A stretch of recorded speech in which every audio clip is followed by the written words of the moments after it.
Hello everyone, आप सभी लोगों का एक बार फिर से आपके अपने यूट्यूब चैनल में स्वागत है। दोस्तों, आज के इस वीडियो में हम लोग डिस्कस करने वाले हैं कुछ इंपॉर्टेंट स्टॉक्स के बारे में। यहाँ पर हम डिस्कस करेंगे। देखिए, डिस्कशन को आगे लेकर के जाऊँ उससे पहले आपको बता दूँ कि देखिए, किसी भी कंपनी में अगर आप इन्वेस्ट करते हैं तो उस कंपनी का जो शेयर होल्डिंग पैटर्न होता है वो बहुत ज़्यादा इंपॉर्टेंट होता है, क्योंकि नॉर्मली जो शेयर होल्डिंग पैटर्न में तीन जो इंपॉर्टेंट सेगमेंट है जिसको आपको देखा जाता है। आपको पता होगा, सबसे पहले जो सबसे ज़्यादा इंपॉर्टेंट है वो होता है आपको प्रमोटर। ठीक है, तो कंपनी के जो प्रमोटर हैं वो कौन है, वो आपकी अपनी होल्डिंग को क्वार्टरली बेसिस में, ईयरली बेसिस में उसको इंक्रीज़ कर रहे हैं अपनी होल्डिंग को, या डिक्रीज़ कर रहे हैं। ये बहुत ज़्यादा इंपॉर्टेंट होता है। उसके बाद आता है आपको एफआईआई यानी कि फॉरेन इंस्टीट्यूशनल इन्वेस्टर, और उसके बाद आपको आता है डीआईआई यानी कि डोमेस्टिक इंस्टीट्यूशनल इन्वेस्टर।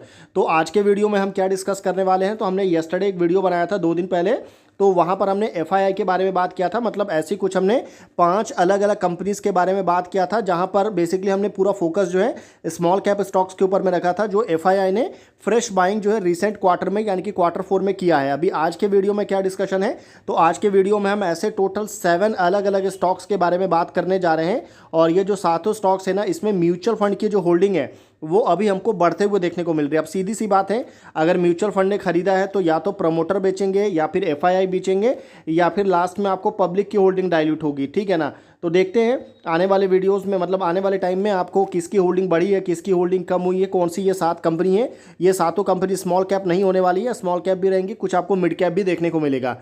तो चलिए फिर बिना किसी देरी के आगे बढ़ते हैं और फर्स्ट कंपनी की तरफ चलते हैं। देखिए, हमारी इस लिस्ट में जो पहली कंपनी है, कंपनी का नाम है PC jewellers limited. PC jeweller अगर आप देखेंगे तो कंपनी बिजनेस में है manufacturing, sale, trading of gold jewellery, diamond stud jewellery and आपको silver item, and operate in different geographical area. तो कंपनी जो बेसिकली आपको ज्वेलरी इंडस्ट्री से बिलोंग करती है। और अगर मैं इस कंपनी के बारे में बात करूं तो मार्केट कैप देखेंगे तो एक स्मॉल कैप कंपनी है, 7,792 करोड़ का मार्केट कैप आपको देखने को मिलेगा। वैल्यूएशन देखेंगे तो स्टॉक का पी 13.5 है, इंडस्ट्री पी आपको 32.3 है, यानी कि वैल्यूएशन के पॉइंट ऑफ व्यू से ये जो स्टॉक है वो आपको अंडर वैल्यू देखने को मिल रहा है। आरओई एंड आरओसी जो है वो उतना ज़्यादा इंप्रेसिव नहीं है। डेट कंपनी के ऊपर में काफ़ी ज़्यादा है, तो इस चीज़ को भी ध्यान रखिएगा। हालांकि डेट टू इक्विटी जो है वो आपको कंट्रोल में है। ईयरली बेसिस में कंपनी ने जो है ज़बरदस्त ग्रोथ दिखाया है। सेल्स में आपको 271% का, और प्रॉफिट में आपको 192% का ग्रोथ जो है कंपनी ने यहाँ पर हमको शो करके दिखाया है। सबसे ज़्यादा जो स्ट्रॉन्ग पॉइंट है पीसी ज्वेलर्स में वो इसका ऑपरेटिंग प्रॉफिट मार्जिन है, क्योंकि 17.6% का जो मार्जिन है ना, नॉर्मली जो ज्वेलरी इंडस्ट्री की जो और भी जो कंपनी है, फिर चाहे आप स्काई गोल्ड ले लीजिए, सेनको गोल्ड ले लीजिए, या जो टाइटन ले लीजिए, जितनी भी अलग अलग कंपनीज है उनके मार्जिन अगर आप देखेंगे तो आपको 5%, 6%, 8% के आसपास ही मार्जिन रहता है। और यहाँ पर जो मार्जिन है वो कंपेरेटिवली काफ़ी ज़्यादा है, तो ये एक बड़ा पॉजिटिव पॉइंट है। बाकी क्वार्टरली नंबर वगैरह कंपनी के 700 करोड़ के आसपास कंपनी ने रेवेन्यू जनरेट किया था। और कंपनी के लिए सबसे अच्छी बात क्या रही थी कि इस क्वार्टर में कंपनी के जो मार्जिन है वो आपको 20% से क्रॉस होते हुए देखने को मिला, जो कि पहली बार ऐसा हुआ था। और ईयरली बेसिस में भी अगर आप देखेंगे तो कंपनी ने जो लास्ट ईयर कंपनी के जो परफॉर्मेंस में आपको डगमगाहट हुआ था, 600 करोड़ का रेवेन्यू था, वो अभी बढ़कर के 2245 करोड़ का रेवेन्यू जो है वो यहाँ पर हमको देखने को मिला। बाकी अगर मैं शेयर होल्डिंग पैटर्न की बात करूँ तो यहाँ पर आपको सबसे ज़्यादा ध्यान देना है। क्या ध्यान देना है, तो देखिए, प्रमोटर की जो होल्डिंग है वो आपको लगातार डाइल्यूट हो रही है। मतलब 54% जो पहले काफ़ी लंबे समय तक जो प्रमोटर की होल्डिंग बिल्कुल कांस्टेंट थी, फिर ये घट करके 43% हुआ Q3 में। उसके बाद Q4 में ये और घट करके 39.98, यानी कि ऑलमोस्ट जो है आपको 3.54% के आसपास जो होल्डिंग है वो यहाँ पर प्रमोटर की डाइल्यूट हुई लास्ट क्वार्टर में। पर अगर आप एफआईआई की होल्डिंग देखेंगे तो एफआईआई की भी होल्डिंग जो है 0.5%, यानी कि ऑलमोस्ट जो है ना 4% की होल्डिंग जो है यहाँ पर डाइल्यूट हुई है प्रमोटर एंड एफआईआई की मिला करके। पर जो म्यूचुअल फंड की होल्डिंग है वो आपको 1.26 से बढ़ करके सीधा 9.37%, यानी कि सीधा सीधा जो है आपको 8% की होल्डिंग जो है म्यूचुअल फंड की बढ़ी है। तो ये एक स्ट्रॉन्ग पॉइंट है। बाकी जो रिमेनिंग जो 4% यहाँ से हुआ है, बाकी जो 5% है वो आपको पब्लिक का डाइल्यूट हुआ है। मतलब 4 और 4% के आसपास जो है यहाँ पर आपको डाइल्यूट हुआ है। तो 4% प्रमोटर एंड एफआईआई मिला के, और 4% आपको पब्लिक का। तो तीनों ने बेचा है, और खरीदा किसने है, तो म्यूचुअल फंड ने खरीदा है। तो चलिए अब आगे बढ़ते हैं और नेक्स्ट कंपनी की तरफ चलते हैं। देखिए, हमारी इस लिस्ट में जो नेक्स्ट कंपनी है, कंपनी का नाम है AU small finance bank limited. नाम से आप समझ सकते हैं कंपनी जो है फाइनेंशियल बैंक्स रिलेटेड सर्विसेज वगैरह प्रोवाइड करती है। Range of banking and financial services including retail banking, wholesale banking, treasure operation and other services वगैरह देखने को मिलेगा। और ये जो कंपनी है वो छोटी मोटी कंपनी नहीं है, काफ़ी बड़ी कंपनी है साइज़ में। 57,000 करोड़ से ज़्यादा का आपको मार्केट कैप यहाँ पर देखने को मिलेगा, तो छोटी मोटी कंपनी नहीं है। वैल्यूएशन भी अगर आप देखेंगे तो ओवर वैल्यू स्टॉक है। 27.4 का आपको स्टॉक का पी है, इंडस्ट्री पी 19.5 है। ROE एंड ROC जो है वो स्टेबल है, बहुत ज़्यादा अच्छा नहीं है, बहुत ज़्यादा बुरा भी नहीं है। बाकी डेट आपको यहाँ पर ध्यान से देखना नहीं है। रीज़न क्या है? क्योंकि ये बैंकिंग सेक्टर की कंपनी है और इसका जो बिजनेस है ना वो डेट लेना और डेट देने का ही कंपनी का बिजनेस है। तो बैंकिंग सेक्टर की जो कंपनी रहती है उसके डेट को और डेट टू इक्विटी को आपको कभी भी नहीं देखना चाहिए, तो इस चीज़ को आप ध्यान में रखिएगा। और ईयरली बेसिस में कंपनी ने शानदार ग्रोथ हमको शो किया है, मार्जिन्स वगैरह कंपनी के बहुत ज़्यादा स्ट्रॉन्ग है। और अगर मैं आपको कंपनी के शेयर होल्डिंग पैटर्न के ऊपर अगर मैं लेकर के आऊँ तो यहाँ पर आप देख सकते हैं कि जो प्रमोटर की होल्डिंग है वो बिल्कुल कॉन्स्टेंट है, 0.02% यहाँ पर डाइल्यूट हुआ है। FII की होल्डिंग जो है वो आपको 39.34 से घट करके 35.58 आया है, मतलब 4% के आसपास होल्डिंग डाइल्यूट हुई है। FII की म्यूचुअल फंड की जो होल्डिंग है वो आपको 21.7 से बढ़ करके 27.16, ऑलमोस्ट आपको 6% के आसपास होल्डिंग जो है म्यूचुअल फंड की बढ़ी है। और यहाँ पर बेचा किसने है? तो प्रमोटर ने 0.02%, FII ने ऑलमोस्ट आपको 4%, और रेस्ट जो है यहाँ पर पब्लिक की होल्डिंग भी जो है वो डाइल्यूट हुई है। तो यहाँ पर भी सेम सिनेरियो है, तीनों ने बेचा है, प्रमोटर ने, FII और पब्लिक ने, और खरीदा किसने है? तो म्यूचुअल फंड ने यहाँ पर खरीदा है। तो आप इस कंपनी को भी फर्दर वॉच लिस्ट में रख सकते हैं। देखिए नेक्स्ट कंपनी का नाम है कैप्री ग्लोबल कैपिटल लिमिटेड, और ये कंपनी भी जो है आपको कैप्री ग्लोबल कैपिटल जहाँ पर भी यूज़ होता है तो आप समझ लीजिए कि ये कंपनी बैंकिंग रिलेटेड सर्विसेज वगैरह प्रोवाइड करेगी। यहाँ पर आपको NBFC कंपनी है, नॉन बैंकिंग फाइनेंशियल्स कंपनी है with a presence across diverse segment, like आपको MSME हो गया, अफोर्डेबल हाउसिंग हो गया, कंस्ट्रक्शन फाइनेंस सेगमेंट हो गया, कार लोन डिस्ट्रीब्यूशन हो गया। तो ये सारा कंपनी का बिजनेस है। गोल्ड लोन लेने का भी कंपनी बिजनेस करती है। स्मॉल कैप तो नहीं बोलूँगा, मिड कैप कंपनी है। 16,000 करोड़ से ज़्यादा का मार्केट कैप है, 16,718 करोड़ का मार्केट कैप है। ओवर वैल्यू स्टॉक है, तो इस चीज़ को भी माइंड में रखिएगा। ROE एंड ROC वगैरह जो है आपको स्टेबल है, 10-11% के आसपास है, तो बहुत ज़्यादा अच्छा वो नहीं है। हालांकि इसका मार्जिन अच्छा है, मार्जिन स्ट्रॉन्ग है, 61% का मार्जिन आपको देखने को मिलेगा। और अगर मैं इस कंपनी के शेयर होल्डिंग पैटर्न के ऊपर अगर मैं आपको लेकर के आऊँ तो यहाँ पर देखिए, ध्यान से देखेंगे ना तो प्रमोटर की जो होल्डिंग है वो सीधा सीधा आपको 10% डाइल्यूट हुई है। अब देखिए, कोई तो बेचेगा तभी तो कोई खरीदेगा ना। अगर यहाँ पर म्यूचुअल फंड अपनी होल्डिंग जो है वो 14% से बढ़ा करके 21% पर लेकर के आ रहे हैं, यानी कि 7% अगर म्यूचुअल फंड की होल्डिंग बढ़ी है। वहीं अगर मैं FII की बात करूँ तो 0.98 से बढ़ करके 4.67, यानी कि 3% होल्डिंग जो है, 3% से ज़्यादा जो है यहाँ पर किसकी? तो यहाँ पर FII ने भी अपनी होल्डिंग को बढ़ाई है, और यहाँ पर DII ने भी अपनी होल्डिंग को बढ़ाई है, और पब्लिक की होल्डिंग भी जो है वो डाइल्यूट हुआ है, जो कि 14.6 से घट करके 13.5 पर आ चुका है, यानी कि 1% के आसपास जो है यहाँ पर पब्लिक की होल्डिंग भी कम हुई है। तो तीनों की होल्डिंग जो है वो कम होते हुए देखने को मिल रहा है। और यहाँ पर जो बढ़ी किसकी होल्डिंग है? तो ये दोनों की होल्डिंग आपको बढ़ी है, FII DII की, और म्यूचुअल फंड की होल्डिंग कम हुई है, और पब्लिक की होल्डिंग भी कम हुई है।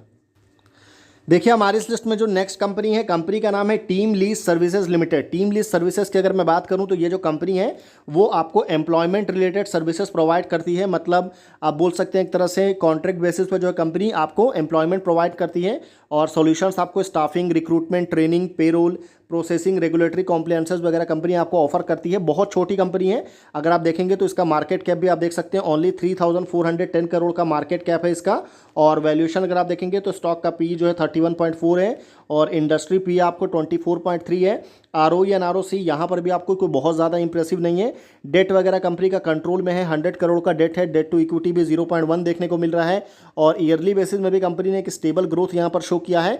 एक जो बड़ा नेगेटिव पॉइंट है कंपनी का वो है कंपनी के मार्जिन, मतलब कंपनी का जो मार्जिन है वो बहुत ज़्यादा कम है, ओनली 1.24% का मार्जिन है। तो इस चीज़ को भी माइंड में ज़रूर रखिएगा। बाकी अगर मैं आपको इसमें शेयर होल्डिंग पैटर्न के ऊपर अगर मैं आपको लेकर के आऊँ तो यहाँ पर देखिए अच्छी बात क्या है कि प्रमोटर की होल्डिंग में यहाँ पर कुछ भी चेंज नहीं हुआ है, मतलब जो पहले था अभी भी वही होल्डिंग है। पर FII की जो बात करूँ ना तो FII ने अपनी होल्डिंग जो है वो 10% के आसपास आपको डाइल्यूट किया है।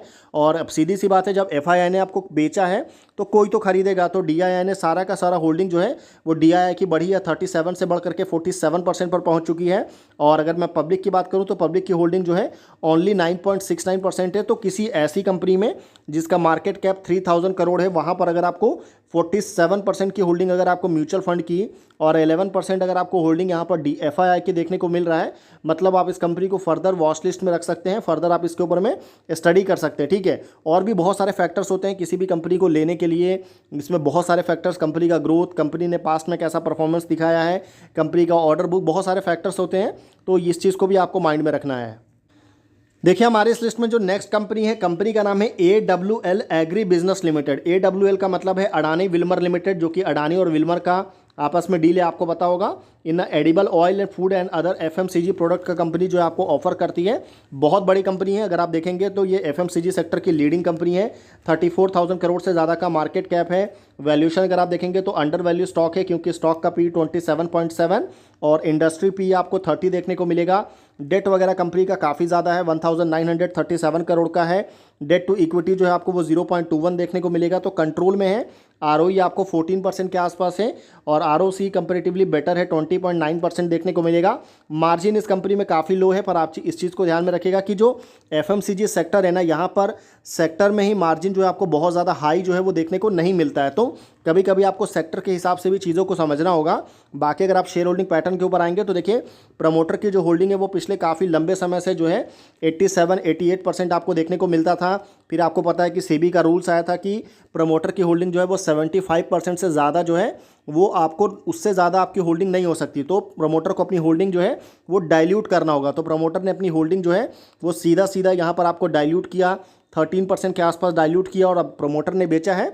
तो खरीदा किसने, तो यहाँ पर देख सकते हैं कि तीनों ने जो है यहाँ पर आपको खरीदा है। मतलब FII ने भी अपनी होल्डिंग जो है 1.16 से बढ़ा करके 4.31% कर दिया है। सीधा सीधा जो है 3% के आसपास जो है FII की होल्डिंग बढ़ी है। सबसे ज़्यादा म्यूचुअल फंड ने बढ़ाया है, जो कि 0 से बढ़ करके डायरेक्ट आपको 8.9%, यानी कि अप्रोक्सीमेटली 9% की होल्डिंग आपको म्यूचुअल फंड की बढ़ी है। और वहीं अगर मैं आपको पब्लिक की होल्डिंग की बात करूं तो 10.9 से बढ़ करके 12%, यानी कि ऑलमोस्ट आपको 1% के आसपास जो है यहाँ पर पब्लिक की होल्डिंग भी बढ़ी है। तो प्रमोटर ने बेचा है और तीनों ने मिल करके खरीदा है।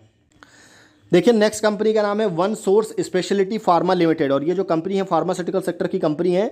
Research development, manufacture and commercialisation of biological drug product वगैरह जो है कंपनी आपको यहाँ पर ऑफर करती है। और ये कंपनी जो है अगर आप देखेंगे तो साइज़ में काफ़ी बड़ी कंपनी है। 23,990 करोड़ का मार्केट कैप है। स्टॉक का P देखेंगे तो बहुत ज़्यादा P है, 293 का P देखने को मिलेगा। तो वैल्यूएशन काफ़ी ज़्यादा ओवर वैल्यू है। ROE एंड ROC जो है वो भी इस कंपनी का बहुत ज़्यादा इंप्रेसिव नहीं है। डेट वगैरह जो है कंपनी में कंट्रोल में है। मार्जिन इस कंपनी के फार्मा सेक्टर के हिसाब से काफ़ी स्ट्रॉन्ग मार्जिन है, 32% का एक स्ट्रॉन्ग मार्जिन आपको देखने को मिलेगा। और सबसे अच्छी बात क्या है ना कि इस कंपनी ने ईयरली बेसिस में काफ़ी शानदार ग्रोथ शो किया। फिर चाहे आप इसका सेल्स देखिए जिसमें 740% का ग्रोथ है, चाहे आप इसका प्रॉफिट देखिए जिसमें 130% का ग्रोथ जो है वो आपको यहाँ पर देखने को मिला। अब अगर मैं आपको सीधे कंपनी के शेयर होल्डिंग पैटर्न के ऊपर अगर मैं आपको लेके चलूँ तो यहाँ पर अगर आप ध्यान से देखेंगे ना, तो जो प्रमोटर की होल्डिंग है वो 37 से घट करके 34%, यानी कि सीधा सीधा जो है आपको 3% की होल्डिंग जो है डाइल्यूट हुआ है प्रमोटर की। वहीं अगर मैं FII की बात करूं तो थोड़ी सी होल्डिंग FII ने बढ़ाई है 1% के आसपास, और म्यूचुअल फंड की जो होल्डिंग है वो सबसे ज़्यादा बढ़ी है 12.56 से बढ़ करके ये 18%, यानी कि ऑलमोस्ट आप बोल सकते हैं कि 5.5% के आसपास जो होल्डिंग है वो आपको म्यूचुअल फंड ने बढ़ाई है। बाकी पब्लिक की जो होल्डिंग है वो यहाँ पर आपको कम हुई है। मतलब प्रमोटर एंड पब्लिक ने अपनी होल्डिंग को डाइल्यूट किया है, और FII और DII दोनों ने यहाँ पर आपको अपनी होल्डिंग को इंक्रीज़ किया है।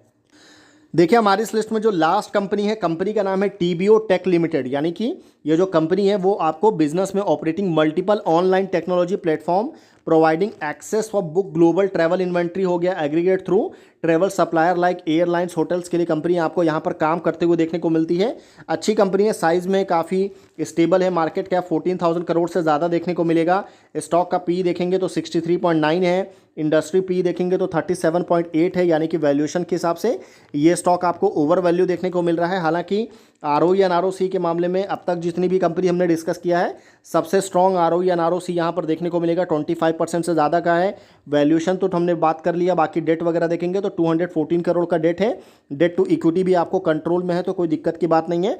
बाकी अगर मैं आपको इसको शेयर होल्डिंग पैटर्न के ऊपर अगर मैं आपको ले करके चलूँ तो यहाँ पर देखिए अच्छी बात क्या है ना कि यहाँ पर सीधी जो होल्डिंग है प्रमोटर की वो बिल्कुल कांस्टेंट है। मतलब प्रमोटर की तरफ से पिछले काफ़ी लंबे समय से कोई भी होल्डिंग जो है डाइल्यूट नहीं किया गया है। हालांकि FII की जो होल्डिंग है वो यहाँ पर हमको डाइल्यूट होते हुए देखने को मिला, 38 से घट करके 31%। अब सीधी सी बात है, अगर म्यूचुअल फंड की होल्डिंग 11% से बढ़ करके 17% पर आई है तो कोई तो बेचेगा, अगर प्रमोटर ने नहीं बेचा है तो एफआईआई ने यहाँ पर बेचा है। और अगर मैं पब्लिक की बात करूँ तो पब्लिक की होल्डिंग 0.3% से बढ़ी है, तो कोई बहुत ज़्यादा होल्डिंग चेंज नहीं हुआ पब्लिक की तरफ से। जो एफआईआई ने जो बेचा है, डीआईआई ने वो खरीद लिया है। तो ये इस कंपनी का बायोडाटा हो गया। तो ये टोटल यहाँ पर 7 कंपनीज निकल के आ रही थी, जिसको यहाँ पर मैंने आपके साथ डिस्कस किया। तो आई होप आपको वीडियो जो है वो इन्फॉर्मेटिव लगा होगा। बाकी सातों में से किसी भी कंपनी को लेकर के हमारी तरफ से किसी भी तरह का कोई भी बाई सेल या फिर होल्ड करने का रिकमेंडेशन बिल्कुल भी नहीं है। तो इस चीज़ को आप ज़रूर ध्यान में रखिएगा। बाकी आपको मैंने जो हमारे चैनल के बारे में पहले ही बताया है, तो बार बार एक चीज़ को रिपीट नहीं करूँगा। आप जा करके उसके लिए हमारे चैनल का जो फर्स्ट वीडियो है उसके बारे में आप जा करके देख सकते हैं, जिसमें हमने अपने 0 से लेकर के 23,000 तक के सब्सक्राइबर की जर्नी के बारे में हमने बात किया था। और फिर वो बंद हुआ तो फिर हमने अगेन दोबारा से 0 से स्टार्ट किया है। तो आई होप आपको सारी चीज़ें पता होंगी। बाकी वीडियो अगर आपको इन्फॉर्मेटिव लगा हो तो आप वीडियो को लाइक कर सकते हैं। चैनल अगर आपको पसंद आए तो आप चैनल को सब्सक्राइब कर सकते हैं। तो फिर मिलते हैं आपसे अगले वीडियो में, तब तक के लिए गुड बाय।